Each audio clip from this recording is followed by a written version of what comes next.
السلام علیکم لسنرز، کیسے ہیں آپ سب؟ ناول داستان عشق محبت ایج ڈفرینس ناول ہے اور بہت ہی رومانٹک ناول آپ کی خدمت میں پیش کرنے جا رہی ہوں۔ تو لسنرز چلتے ہیں ایپیسوڈ نمبر 9 کی جانب۔ ساحل سمندر پہ بیٹھے صنم آنسوؤں سے رو رہی تھی۔ جب بھی وہ اداس ہوتی یہیں آتی۔ ایک مخصوص جگہ تھی اس کی جس پر وہ اور شانزے اکثر آ کر بیٹھتے تھے۔ صنم کی موبائل پہ سائم کی کال آنے لگی۔ جیسے صنم ڈسکنیکٹ کر چکی تھی۔ آج دوسرا دن پورا ہونے والا تھا۔ عطرت کے نکاح کی تیاریوں میں وہ بہت زیادہ مصروف تھی، اس لیے سائم سے بات نہیں ہو پا رہی تھی۔ دوسری دفعہ جب سائم کی کال آنے لگی تب صنم نے اسے اپنے آنسو پوچھ کر کال ریسیو کی۔ بڑے افسوس کی بات ہے صنم، کوئی ایسے کرتا ہے کل سے نہ کوئی میسج، نہ کوئی وائس، نہ کال۔ کہاں بزی ہو تم؟ سائم جو شروع ہوا تو رکنے کا نام ہی نہیں لے رہا تھا۔ ہیلو صنم، ہیلو۔ شاید سائم کو لگا کہ اسے اس کی آواز نہیں آ رہی۔ صنم کے بولنے پر سائم ایک دم چپ ہوا اور پھر کیا میں رات کو بات کروں تم سے؟ تم رو رہی ہو صنم؟ سائم کے سوال پر صنم نے بہت مشکلوں سے اپنے آنسوؤں کا گلا گھونٹا۔ نہیں، میں تو نہیں رو رہی، آواز خراب ہے میری۔ جھوٹ مت بولو صنم، تم رو رہی ہو، تمہاری آواز سے صاف پتہ چل رہا ہے۔ اور تم ہو کہاں؟ بہت شور ہو رہا ہے، جیسے بہت تیز ہوا چل رہی ہو۔ سائم بے چینی سے صنم سے سوال کیا، مگر صنم نے اس کی بات کا جواب دیے بنا ہی کال کٹ کر دی اور موبائل آف کر دیا۔ دوبارہ گھٹنوں میں سر دیے کہ رونے لگی۔ جب رو رو کے تھک گئی تو وہاں سے جانے کا سوچا کیونکہ اندھیرا پھیلنے لگا تھا۔ صنم کھڑے ہو کے جیسے مڑی تو بہزاد کو خود کو تکتا پایا۔ بہزاد کو دیکھ کے صنم ایک دم غصے میں ہو کر بہزاد سے روبرو آ کر پوچھنے لگی، آپ مجھے فالو کر رہے ہیں؟ یعنی حد ہو گئی ہے، پرائیویسی نام کی چیز اب میری زندگی میں ہے ہی نہیں۔ اگر پرائیویسی کا اتنا شوق ہے تو بند کمرے میں رونا تھا نا، یہ نہ کھلے آسمان کے نیچے سمندر کے سامنے کیوں میلو ڈرامہ لگایا ہوا ہے؟ بہزاد کے بولنے پر صنم اسے اگنور کر کے جانے لگی۔ بہزاد بھی اس کے ساتھ چلنے لگا اور کہا، باپ ہے تمہارا، دنیا کی کوئی طاقت یہ رشتہ نہیں بدل سکتی، اب تم مانو یا نہ مانو۔ بہزاد کے بولنے پہ صنم چلتے چلتے رونے لگی۔ بہزاد کو اس لڑکی کو دیکھ کر کافی دکھ ہوا۔ پیدا ہوتے ہی یہ باپ کے پیار سے محروم ہو گئی تھی۔ شاہجہاں بھی ابھی اسے آدھا گھنٹہ پہلے کال کر کے گھر میں ہوا تماشا بتایا تھا۔ صنم کا اس طرح جانا، صنم کو ڈھونڈنا بہزاد کے لیے کوئی مشکل نہیں تھا۔ آپ بول سکتے ہیں بی ایم، غصے میں ہی صحیح، مگر صنم بہزاد کے ساتھ اپنا اصل رشتہ قبول کر کے اسے نام دے چکی تھی اور بہزاد اس کا یہ لقب خود کے لیے سن کر مسکرایا تھا۔ آپ کو کیا پتا باپ کے ہوتے ہوئے بھی بنا باپ کی زندگی گزارنا کیسا ہوتا ہے؟ صنم کے کہنے پر بہزاد کے چہرے پہ افسردگی چھا گئی اور اس نے صنم کو چلتے چلتے کہا، صحیح کہہ رہی ہو، جس کا باپ محض 15 سال کے لڑکے کو اس دنیا میں اکیلا چھوڑ کے چلا گیا، اسے کیا پتا کہ بنا باپ کی زندگی گزارنا کیسا ہوتا ہے۔ تم خوش قسمت ہو کہ صنم تمہارا باپ زندہ ہے، مگر تمہارے سامنے ہے، جب چاہو اسے غصہ شکوہ پیار کر سکتی ہو، مگر میں اس احساس سے محروم ہوں۔ صنم نے بہزاد کی بات سنی تو رک گئی، انہیں دیکھنے لگی، مگر ڈھونڈنے سے بھی صنم کو بہزاد کے چہرے پہ تکلیف کے آثار نہیں ملے، کیونکہ بہزاد راجپوت کو اپنا درد چھپانا اچھے سے آتا تھا۔ ایسے نہیں دیکھو، مجھے پتا ہے بہت ہینڈسم ہوں میں۔ بہزاد کے اس طرح بولنے پہ صنم نے منہ بنایا۔ بہزاد نے اپنے گارڈز کو اشارہ کیا، وہ صنم کی گاڑی میں بیٹھے اور صنم کو بہزاد نے اپنی گاڑی میں گھر چھوڑا۔ جس طرح سے اظہر صاحب گھر آئے تھے، نمرہ کی ہمت نہیں ہوئی تھی کہ ان سے پوچھے کہ وہاں کیا ہوا۔ اگلے دن سائم کو وارن کر دیا کہ آج اسے فیملی کے ساتھ ایک ایونٹ میں جانا ہے۔ پوچھنے پہ سائم کو بتایا گیا کہ رشتہ داروں کے ہاں ان کی بیٹی کا نکاح ہے۔ بلاج نے وائٹ کاٹن کے سوٹ پہ گولڈن واسکٹ پہنی تھی اور اپنا پٹھانی کلا پہن کے بلاج پہ روپ آیا تھا دولہا بننے کا۔ بلاج نے تنزیہ مسکراتے ہوئے اپنے آپ کو شیشے میں دیکھ کے کہا، اور دن آیا بھی کب آیا جب دل کو اپنانے کے حق میں نہیں۔ دروازے سے نوک پہ ہنزا نے اپنا دوپٹہ سیٹ کیا اور دروازہ بجانے والے کو آنے کی اجازت دی۔ دروازہ کھول کے بازل اندر آیا، جو ہنزا کو دیکھ کر اپنے سارے اوزان ہتا کر چکا تھا۔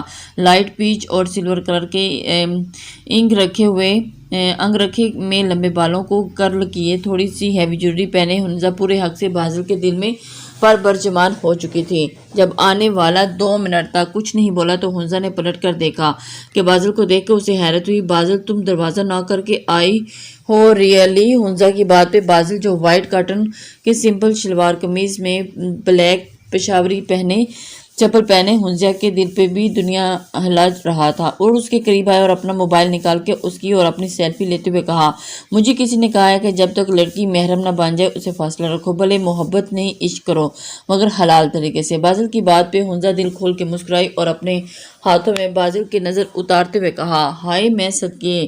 بازل نے مسکراتے ہوئے حنزہ کی ناک کھینچی اور کہا، پتہ اس وقت میرا دل چاہ رہا ہے کم از کم 10 منٹ کے لیے میں تمہارے لبوں کو چومتا رہوں، مگر اب جب تم محرم بن کے میری زندگی میں شامل ہوگی تو 10 منٹ نہیں، جب جب میرا دل چاہے گا تب میں تمہیں چوموں گا۔ اف، حنزہ نے دل پہ ہاتھ رکھ کے گرنے کی ایکٹنگ کرتے ہوئے کہا تو بازل نے کہہ کر لگایا، ایک خوبصورت سا ہال بہزاد نے ارینج کیا تھا جسے اوریجنل وائٹ پھولوں سے سجایا گیا اور اسٹیج کے دونوں حصوں میں بانٹا گیا اور بیچ میں اصلی گلاب کے موتیوں اور پھولوں کا پردہ تھا۔ ہال کی شان اپنے آپ تھی اور کیوں نہ ہوتی، اسے سجانے کی ذمہ داری بہزاد راجپوت نے جو لی تھی۔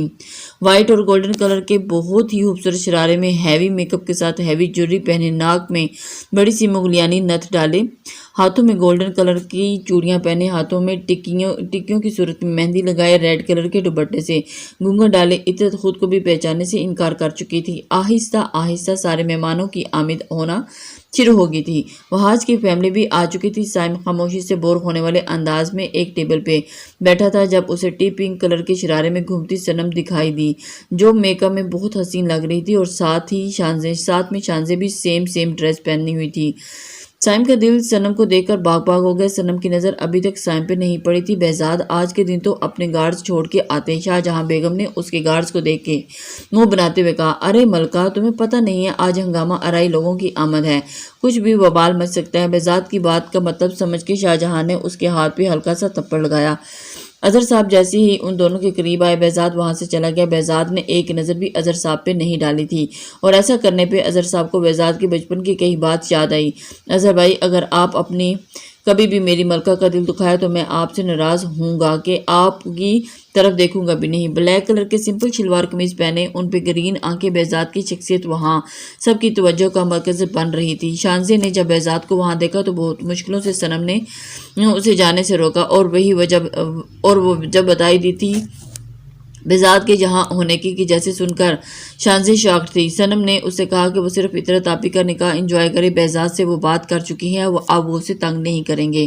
صنم نے شانزے کو تسلی دینے کے لیے یہ بات کہہ تو دی تھی مگر اسے آج خود بہت ڈر لگ رہا تھا، نہ جانے کیوں۔ شاہجہاں اپنے نام کی پکار پہ جب وہ پلٹی تو سامنے نمرہ کھڑی تھی۔ بہت کچھ انہیں یاد آیا، فی الحال وہ بیان نہیں کر سکتی تھی۔ کیسی ہو نمرہ؟ اس سوال کی نمرہ کو توقع نہیں تھی مگر وہ کیا جانے شاہجہاں کے ضرب کو جو 22 سالوں سے صبر کے طور پر دکھا رہی تھی۔ اور میں ٹھیک ہوں، بہت بہت مبارک ہو بیٹی کا نکاح، خیر مبارک نمرہ۔ شاہجہاں میں نمرہ کے آگے کی بات کہنے سے رک گئی مگر شاہجہاں سمجھ گئی تھی کہ کیا کہنا چاہ رہی تھی۔ میری بیٹی کا نکاح ہے نمرہ، میں بہت خوش ہوں۔ میں کوئی ایسی بات اپنے ماضی کی دہرانا نہیں چاہتی جسے بیان کرتے ہوئے مجھے تکلیف ہو۔ میں نے اپنا معاملہ سالوں پہلے اپنے اللہ پہ چھوڑ دیا تھا، بے شک وہ بہترین انصاف کرنے والا ہے۔ تم میں ایک طریقے سے عطرت کی ماں ہو اور اپنی بیٹی کو دعائیں دو خوش اور آباد رہنے کی، اور یہ دعا خاص کر دینا کہ اس کی قسمت اس کی ماں جیسی نہ ہو۔ یہ بول کے شاہجہاں بیگم نمرہ کے کندھے پر ہاتھ رکھ کر چلی گئی۔ آج بھی نمرہ بیگم یہ سوچنے پہ مجبور تھی کہ جتنا جیتا کوئی اظہر کو پا کے کیا اور وہ جیتی یہ کہ آج پورے وقار سے کھڑی ہے اور ان کے سامنے شاہجہاں جیتی۔ نمرہ نم آنکھیں لیے پڑتی تو سامنے اظہر صاحب کھڑے تھے۔ بھلے انہیں نمرہ کی اصلیت معلوم ہو گئی تھی مگر انہیں اب یہ بھی معلوم تھا کہ نمرہ کو اپنے کیے پہ بہت پچھتاوا ہے۔ کچھ وقت لگے گا نمرہ، اسے 22 سالوں کا زخم ہے، اتنی آسانی سے نہیں بھرے گا۔ اظہر صاحب نے ان کا ہاتھ پیار سے تھام کے کہا، اور عطرت سے ملتے ہیں۔ آؤ۔ اظہر صاحب اور نمرہ بیگم ڈریسنگ روم میں عطرت سے ملنے چلے گئے۔ اوف، یہ میری شرٹ بولا بھی تھا صنم کو ٹائٹ ہے مگر یہ کہاں سنتی ہے۔ شانزے سائڈ میں اپنی شرٹ صحیح کرنے لگی تو چڑ کی آواز آئی۔ شانزے کا منہ رونے والا ہو گیا۔ شانزے نے کسی بچے کو صنم کی طرف اشارہ کرتے ہوئے اسے بلانے کا بول کے خود ڈریسنگ روم کی طرف چلی گئی اور بچے کو بھی صنم کو وہیں بھیجنے کو کہا۔ بہزاد کی نظریں شانزے پہ ہی تھی اور اس لیے اس نے اس بچے کو روک کے کسی اور کام میں لگا دیا اور کسی کو کال کر کے خود ڈریسنگ روم کی طرف بڑھا۔ ڈریسنگ روم ذرا سائڈ میں تھا اس لیے بہزاد پہ کسی کی نظر نہیں گئی۔ ایک ڈریسنگ روم میں عطرت اور انجم بیٹھی تھی اور صنم آپی، آپ کو کوئی وہاں بلا رہا ہے۔ ایک بچے نے صنم کو بتا کے مطلوبہ جگہ پہ اشارہ کیا۔ بچہ بول کے چلا گیا اور صنم سمجھی کہ شاید شانزے ہوگی کیونکہ اسے وہ دکھائی بھی نہیں دے رہی تھی۔ صنم جیسے ہی مطلوبہ جگہ پہ پہنچی تو کسی نے اس کا ہاتھ پکڑ کے تیزی سے کھینچا اور اس سے پہلے کہ صنم چیختی کوئی بہت مضبوط ہاتھ اس کے لبوں پہ رکھ چکا تھا۔ دیوار سے لگی صنم نے ڈر کے مارے اپنی آنکھیں بند کر لی اور صنم کو اس طرح دیکھ کے سائم کو اپنی ہنسی روکنا بہت مشکل لگ رہا تھا جب سامنے والے نے کچھ بولا نہیں اور پھر صنم نے دھیرے دھیرے آنکھیں کھولی اور اپنے سامنے سائم کو دیکھ کے صنم کی آنکھیں حیرت سے کھل گئی تھیں۔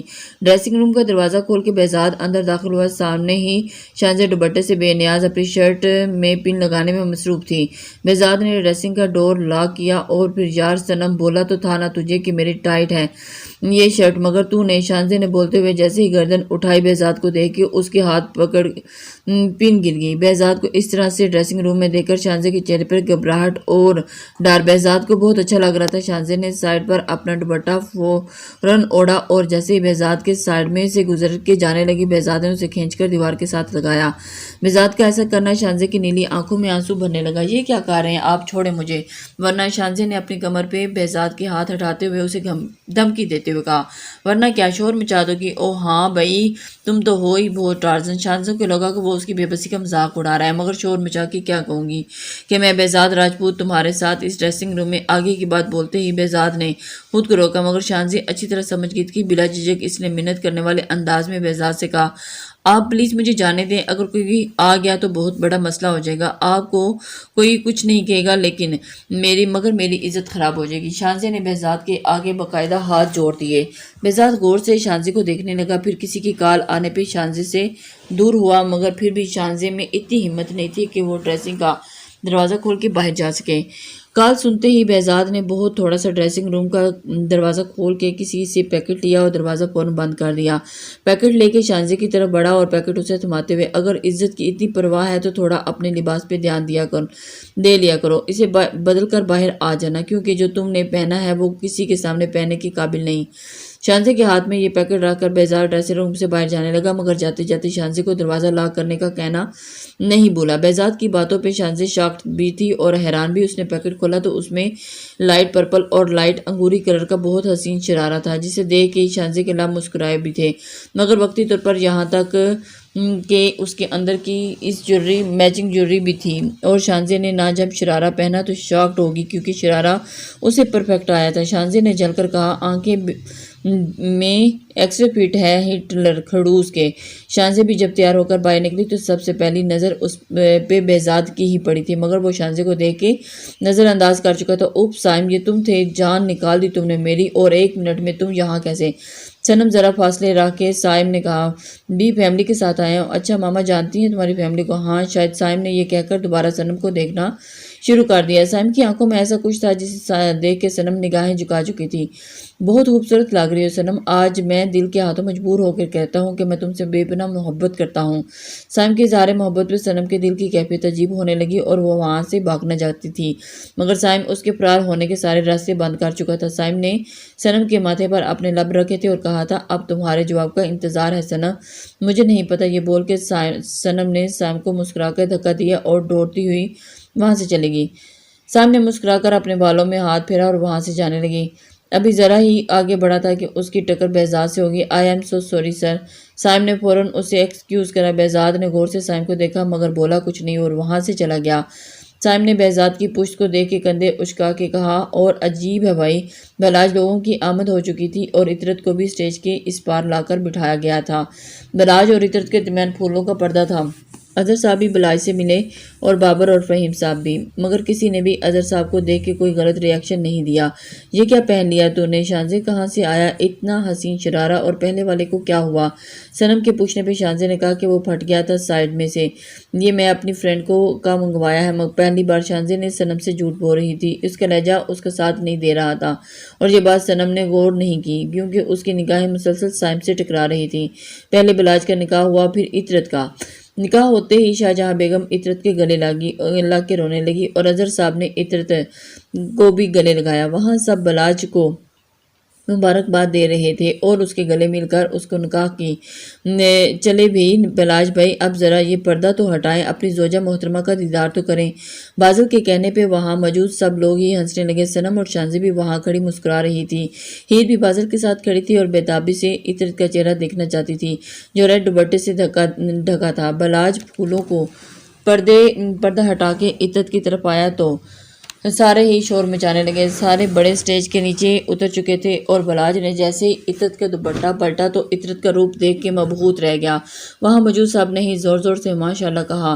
بلاج نے آگے بڑھ کر بیٹھی عطرت کا چہرہ تھاما تو عطرت بلاج کی اس حرکت پہ فوراً نگاہ اٹھائی۔ عطرت کی نگاہیں اٹھتے ہی بلاج کا دل بے قابو ہو گیا۔ اسی وقت صنم کے اشارے پہ بہزاد نے سانگ پلے کروایا۔ آنکھ اٹھتی محبت نے پھر انگڑائی لی۔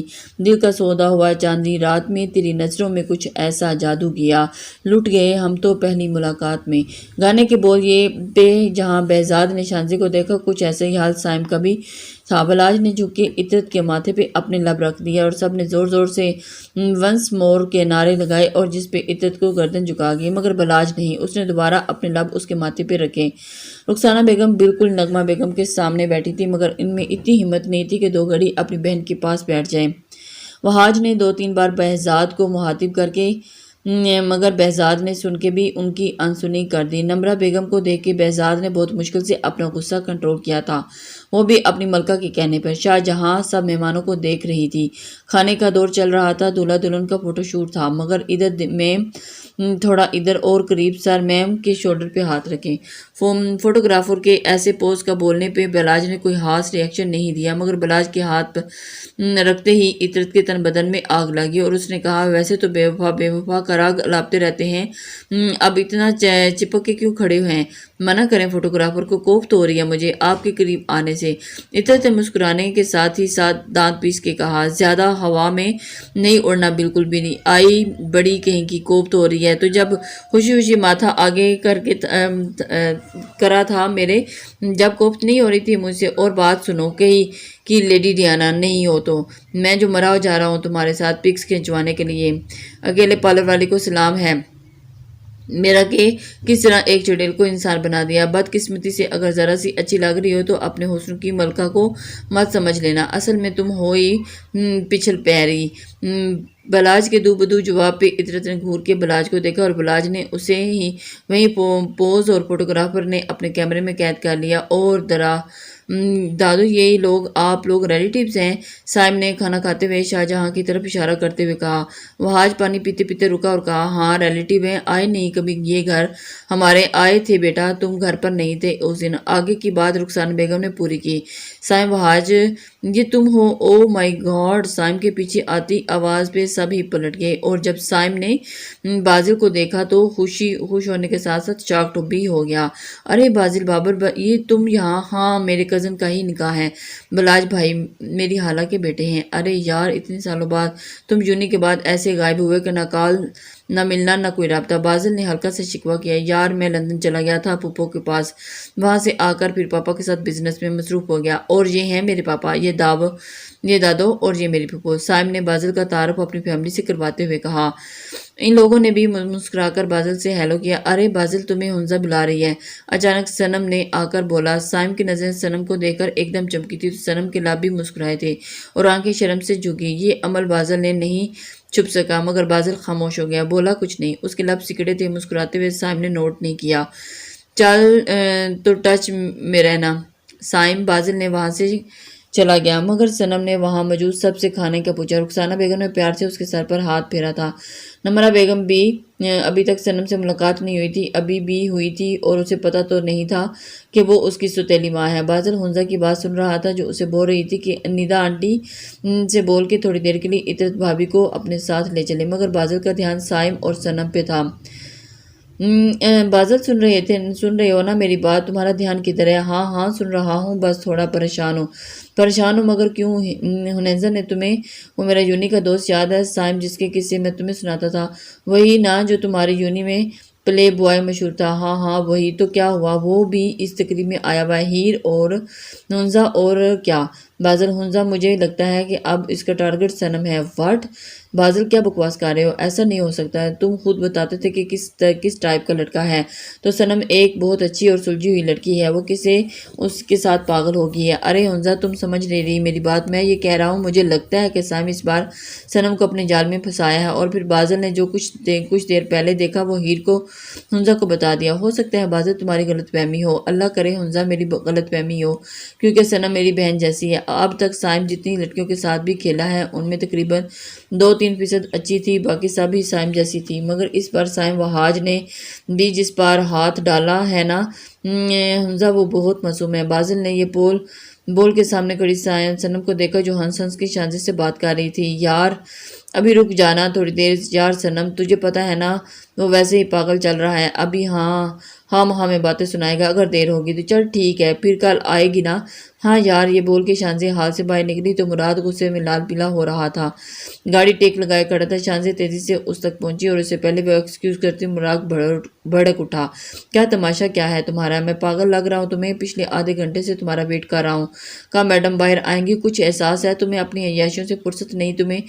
مراد میں عیاشی نہیں، بالکل چپ، بکواس نہیں کرنا اور یہی چھوڑ کے چلا جاؤں گا۔ شانزے نے آنکھوں میں آنسو بھرے اپنے سامنے کھڑے اس شخص کو دیکھا جو اس کی بچپن کی پسند تھی۔ شانزے گاڑی میں بیٹھنے لگی جب اس کی نظر سامنے کھڑی بہزاد پہ پڑی جو اسے ہی دیکھ رہا تھا۔ ایک عجیب سی شرمندگی نے اسے گھیر لیا، نگاہوں میں آنسو صاف کرتی ہوئی وہ گاڑی میں بیٹھ گئی۔ بہزاد جو کسی طرح کال پہ بات کرتے کرتے باہر نکل آیا تھا، کسی کے چیخنے پہ جب وہ پلٹا تو اس کی نظر مراد اور شانزے پہ پڑی۔ مراد اسے بری طرح ڈانٹ رہا تھا۔